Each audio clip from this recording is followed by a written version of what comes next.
Hello everyone, welcome you all to अभी concept.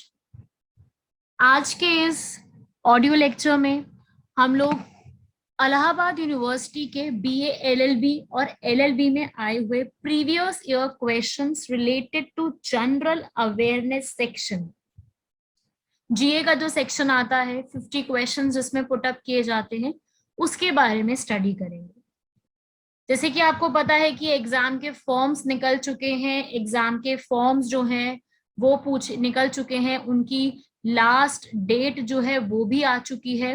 So I will request all of you to fill your exam forms on time, ताकि आप last minute का rush avoid कर सकें। सब लोग exam form को टाइम पे फिल करें।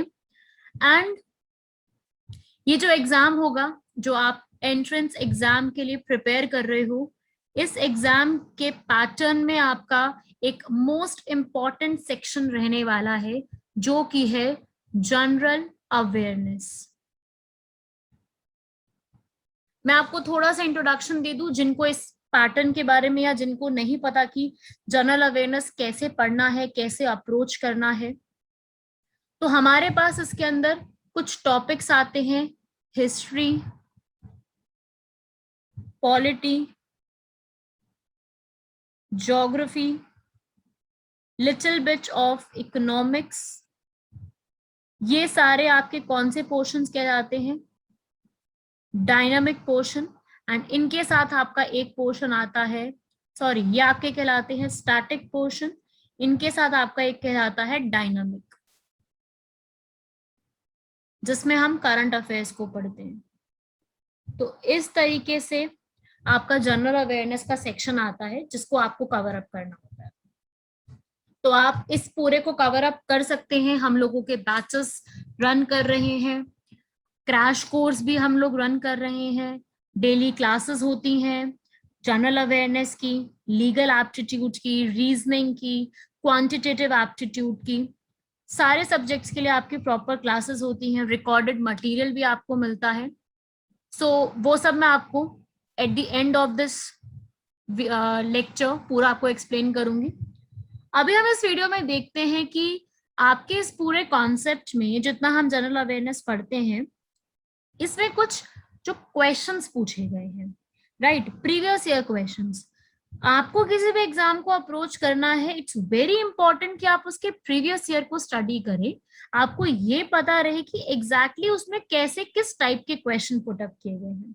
तो अगर आप लोगों की प्रिपरेशन हो गई है, तो अब इन प्रीवियस ईयर क्वेश्चंस को हम जो सॉल्व करेंगे, उनके थ्रू आप अपना असेस कर सकते हो कि आप लोगों ने जितना भी अभी पढ़ा है प्रीवियस अपने कॉन्सेप्ट्स को, उसमें आपको ये पता लग जाएगा कि जितना आपने पढ़ा है आपको कितना आता है। ठीक है, लेट्स स्टार्ट विद मी। मेरे साथ इसको कंप्लीट करते हैं, एक एक करके हम क्वेश्चंस को सॉल्व करते हैं। Let's start. Question number 1, which of the following is not a constitutional body? आपको मैं एक बहुत ही इंपॉर्टेंट चीज बताती हूँ यहाँ पर, कि आप लोगों को एक चीज बहुत ज्यादा दिमाग में रखनी है, कि अगर नॉट वर्ड लिखा है तो इसको दिमाग में रखना। कॉन्स्टिट्यूशनल बॉडी नहीं बतानी, आपको नॉन कॉन्स्टिट्यूशनल बॉडी बतानी। ठीक है, इनमें से कौन सी ऐसी बॉडी है जो कॉन्स्टिट्यूशनल नहीं है? राइट। सो आप लोगों के पास टाइम है, आंसर कर लीजिए क्वेश्चन का। अभी तक तो आई होप सबने कर लिया होगा, जिसको पता होगा। तो let me tell you the correct answer. The correct answer is NITI Aayog. B is the correct answer for this question number 1. ये आपका जो क्वेश्चन है, ये ऑलरेडी LLB 2019 के एंट्रेंस एग्जाम में पूछा गया क्वेश्चन है। तो अब थोड़ा सा समझ लेते हैं क्वेश्चन के बारे में। देखिए, पहले तो हम देखते हैं कॉन्स्टिट्यूशनल बॉडी क्या होती है। कॉन्स्टिट्यूशनल बॉडी वो बॉडी होती है which is mentioned in constitution.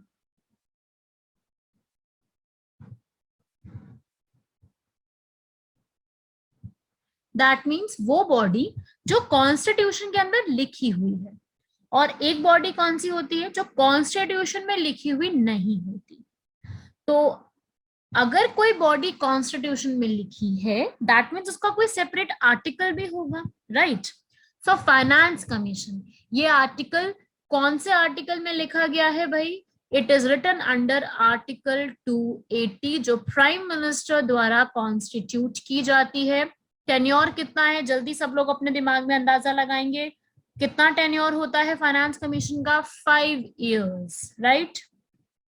फिर आता है national commission for scheduled tribes, ये आपका आर्टिकल नंबर 338 के अंडर लिखी गई है। Then comes up election commission. This comes up article 324, right? इन तीनों को प्रेसिडेंट जो है हमारे वो कॉन्स्टिट्यूट करते हैं।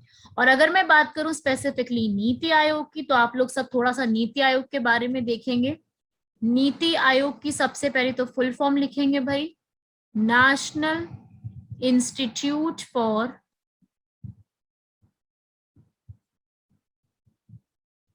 Transforming India. नीति आयोग 1 जनवरी 2015 में बनाई गई थी और नीति आयोग के जो चेयरमैन रहते हैं वो बाय डिफॉल्ट प्राइम मिनिस्टर रहते हैं, हमेशा प्राइम मिनिस्टर ही चेयरमैन रहेंगे। इसके अंदर और होते हैं वाइस चेयरमैन, उसके अलावा सीईओ, ये सब पोजीशंस भी इसके अंदर होती हैं। तो ये नॉन कॉन्स्टिट्यूशनल बॉडी है क्योंकि ये कॉन्स्टिट्यूशन में नहीं लिखी गई है, इसको सेपरेटली लेकर के आया गया था। That's why it is a non constitutional body, right. चलिए, क्वेश्चन क्लियर हो गया होगा सब लोगों को ये वाला। क्वेश्चन नंबर 2 की तरफ बढ़ते हैं। How many members were there in drafting committee of Indian constitution. Indian का जो कॉन्स्टिट्यूशन था इसमें कितने नंबर ऑफ मेंबर्स थे जो ड्राफ्टिंग कमिटी में मेंबर्स थे। सब लोग फटाफट से इसका करेक्ट आंसर सोच लेंगे। The correct answer for this question is B. Drafting committee में 7 आपके टोटल मेंबर्स थे, राइट। ये क्वेश्चन एग्जाम में पूछे जाते हैं। अब मैं आपसे पूछूं भाई कि ड्राफ्टिंग कमेटी में चेयरमैन कौन थे ड्राफ्टिंग कमेटी के पूरे, तो चेयरमैन थे आपके डॉक्टर BR अंबेडकर एंड इनके साथ 6 अदर मेंबर्स थे। 6 अदर मेंबर्स के नाम भी मैं आपको लिखवा देती हूँ, सब लोग नोट करेंगे। लिखेंगे भाई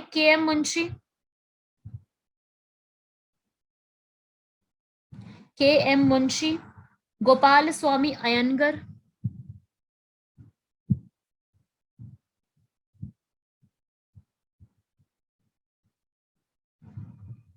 अलादी कृष्ण स्वामी,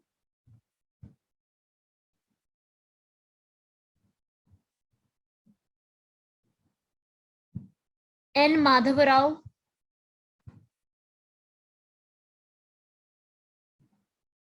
देन मोहम्मद सादुल्ला,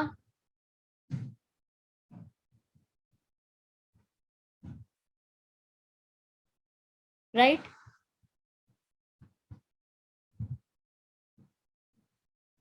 ये आपके कुछ मेंबर्स थे जो ड्राफ्टिंग कमेटी के मेंबर्स थे, राइट। ये सब आपको याद रखने हैं, इन सब के नाम। एग्जाम में इनसे जो चीजें हैं वो पूछ ली जाती हैं कि कौन कौन से पर्सन जो थे वो मेंबर्स थे। एग्जाम में डायरेक्ट क्वेश्चन पूछ लिया जाता है इसके ऊपर, कौन कौन से पर्सन्स मेंबर थे। ठीक है भाई, यहाँ तक आप लोगों का हो जाना चाहिए। उसके अलावा एक और भी पर्सन यहाँ पे 6 आप नोट कर सकते हो, इंपॉर्टेंट नहीं है, लिखने को आप लिख सकते हो BL मित्तर। ठीक है भाई, एग्जाम के लिए याद रखिएगा। चलिए नेक्स्ट क्वेश्चन की तरफ बढ़ते हैं। Third question is who headed the drafting committee. हम लोगों ने अभी ही ये क्वेश्चन सॉल्व कर लिया है कि किसने ड्राफ्ट करी थी, कौन हेड थे, BR Ambedkar. Next question, when did the constituent assembly adopt the constitution of India. Constitution of India को कब अडॉप्ट किया गया है, ठीक है, इस डेट को। ये वाली जो डेट है आपकी, ये डेट में इफेक्ट में आया है कॉन्स्टिट्यूशन, मतलब कॉन्स्टिट्यूशन लाया गया है, उसके जो प्रोविजंस हैं वो इफेक्ट में आते हैं, ठीक है। लेकिन जो आपका ये टाइम पीरियड है 26 नवंबर 1949, इस दिन कॉन्स्टिट्यूशन प्रिपेयर हुआ था, अडॉप्ट किया गया था। Next, which of the following is not a feature of Indian federal system? सब लोग इसको आंसर कर लेंगे फटाफट से पहले तो, और आई थिंक सब लोगों ने समझ लिया होगा, क्वेश्चन आंसर कर लिया होगा। अब मैं आप लोगों से एक चीज पूछना चाहूंगी, what is the meaning of term federal? जो फेडरल वर्ड है इसका मीनिंग क्या होता है? फेडरल वर्ड का मीनिंग होता है distribution of powers between centre and state, right? मतलब इंडिया में दोनों में पावर्स डिवाइडेड है, बिल्कुल करेक्ट बात है। तो हमारा रिटन कॉन्स्टिट्यूशन है, बिल्कुल सही बात, हमारा रिटन कॉन्स्टिट्यूशन है। जुडिशरी इंडिपेंडेंट है, बिल्कुल सही। आप लोग एलएलबी के लिए प्रिपेयर कर रहे हैं, आपको पता है ये चीज। सिंगल चेयर गवर्नमेंट, क्या सिंगल चेयर है, सिंगल लेवल है गवर्नमेंट का? No, we are not having a single chair, we are having centre and state government. So this is not a feature of Indian federal system, right? Moving on next, the ideals of liberty, equality and fraternity, जो हमारे preamble में written है, ये ideals हमने कहां से बोरो किए हैं? मोस्ट इंपॉर्टेंट क्वेश्चन, फटाफट आंसर मार्क करेंगे सब लोग कि ये आइडियल्स हमने कहां से बोरो किए हैं। Answer is France. French revolution जब हुआ था, फ्रेंच रिवॉल्यूशन 1789 से 99, जब लुइस 16 का टाइम पीरियड चल रहा था, उस समय फ्रांस में एक रिवॉल्यूशन होता है, और उस रिवॉल्यूशन के टाइम पीरियड में ये फ्रेंच रिवॉल्यूशन जो है वो, उसमें लिबर्टी, इक्वालिटी, फ्रैटर्निटी, ये वर्ड्स बहुत निकल के आते हैं, जिनकी वजह से क्या होता है, इनको ही बेसिकली हम यहाँ पर जानते हैं, जो आप लोगों को आइडिया है, जिनके बारे में आपको ऑलरेडी पता है। ठीक है, ये लिख लीजिएंगे सब लोग, बहुत इंपॉर्टेंट है। Moving on next question, residuary powers. Residuary powers का जो सिस्टम है इंडियन कॉन्स्टिट्यूशन में, ये कहां से बोरो किया गया है, राइट? कि रेसिडुअरी पावर का जो सिस्टम है ये हमने कहां से बोरो किया है। ठीक है, क्वेश्चन आई थिंक सब लोगों को क्लियर हो गया होगा। अब आंसर भी सब लोग मार्क करेंगे। आंसर है, करेक्ट आंसर इज कनाडा। हमने इसको कनाडा से बोरो किया है। क्या चीज है ये? इंडिया का जो कॉन्स्टिट्यूशन है उसमें एक रेसिडुअरी पावर्स होती है। देखो हमारे पास लिस्ट है काफी सारी, यूनियन, सेंटर, यूनियन हो गया, सेंटर हो गया, और स्टेट हो गया। तो एक होती है रेसिडुअरी, मतलब कि सारी जो बची हुई पावर्स हैं वो किसके पास जाएंगी?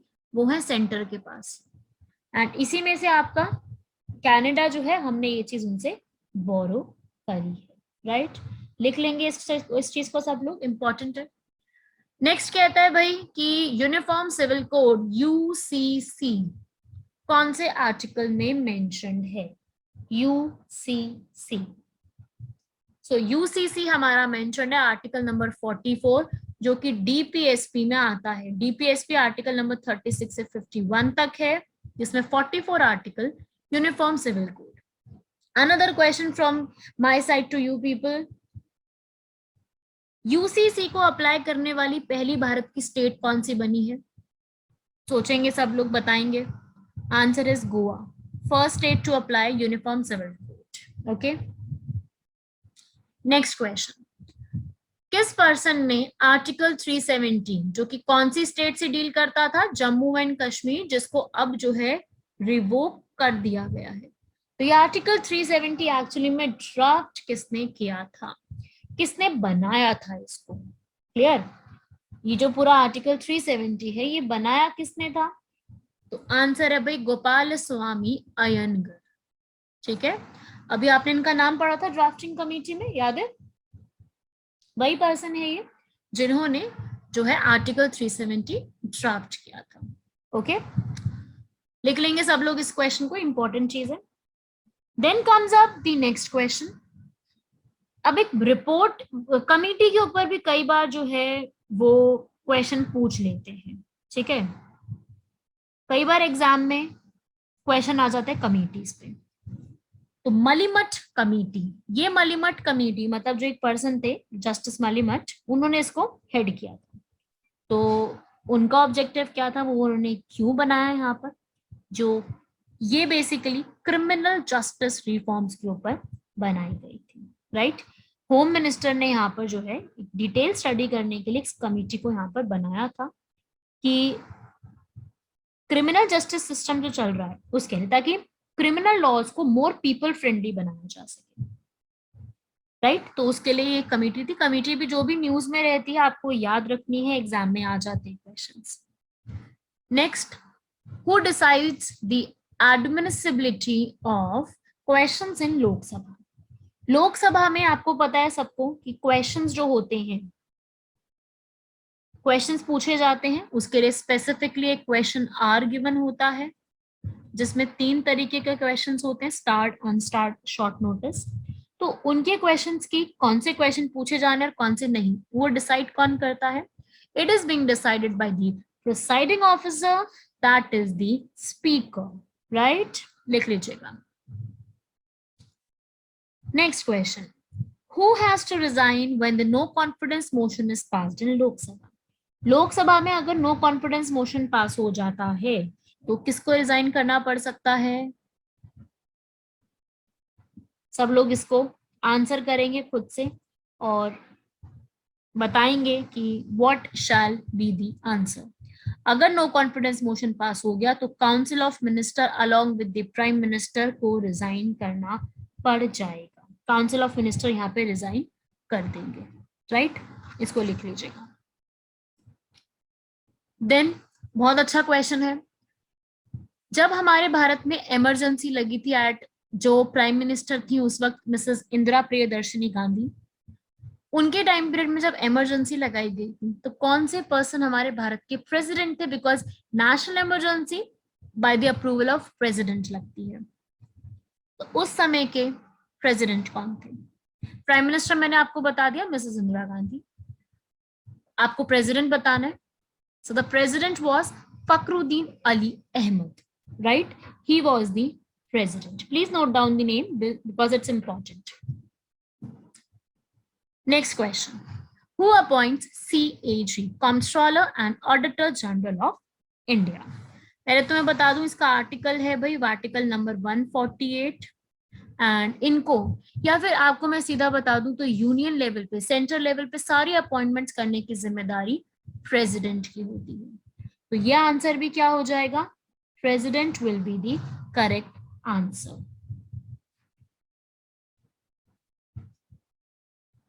Moving on next, पंचायत में जो इलेक्शंस होते हैं वो कौन कंडक्ट कराता है? राइट, स्टेट इलेक्शन कमीशन, क्योंकि election commission of India all elections conduct कराएगी एक्सेप्ट पंचायत एंड म्यूनिसिपैलिटी, इनके इलेक्शंस कंडक्ट नहीं कराती, right. So answer is state election commission. Next, ऐसी कौन सी कंट्री है जिसने सबसे पहले वुमेन को राइट टू वोट प्रोवाइड किया है? राइट, लिखेंगे भाई, इसका आंसर है आपका Australia, right. Moving on next, next है लास्ट क्वेश्चन करेंगे, chief justice, first chief justice of independent India, right. Chief justice supreme court के हेड होते हैं, CJI जिनको हम कहते हैं, chief justice of India. Supreme court existence में कब आया था? 28 जनवरी 1950। पहली बार जो है CJI कौन बने थे? HJ Kenya. Very important question, right. तो इस तरीके से आप ये सारी चीजें याद रखने वाले हैं। ये हमने एक लेवल ऑफ क्वेश्चंस कंप्लीट किया, एक सेट कंप्लीट किया हमने, राइट। ऐसे ही मैं आपके साथ और भी क्वेश्चंस डिस्कस करूंगी, बहुत सारे क्वेश्चंस हम लोग प्रीवियस ईयर सॉल्व करेंगे। बाकी आप लोग हमारे बैचेस को ज्वाइन कर सकते हैं। आप लोगों की स्क्रीन पे सामने डिस्क्रिप्शन बॉक्स में स्क्रीन के सामने आपके पास व्हाट्सएप नंबर है, कॉल करके आप बात कर सकते हैं। अभी कॉन्सेप्ट ऐप को आप प्ले स्टोर से डाउनलोड कर सकते हैं। पूरा इसमें आगे का प्रोसेस समझने के लिए हमारे कोर्सेज रन कर रहे हैं, हमारे क्रैश कोर्स भी रन कर रहे हैं जिसमें हम सिलेबस को कंप्लीट कराएंगे। आपको रिकॉर्डेड वीडियोस भी अवेलेबल कराई जाएंगी, आपको नोट्स भी अवेलेबल कराए जाएंगे, क्वेश्चंस भी अवेलेबल कराए जाएंगे एंड मॉक टेस्ट भी अवेलेबल कराए जाएंगे। राइट आप लोग अपनी प्रिपरेशन करना चाहते हैं रिगार्डिंग दिस थिंग, आप अपना एग्जाम क्लियर करना चाहते हैं, you can enrol in our course, you have the numbers, you have the app, सब लोग आप डाउनलोड कर सकते हैं।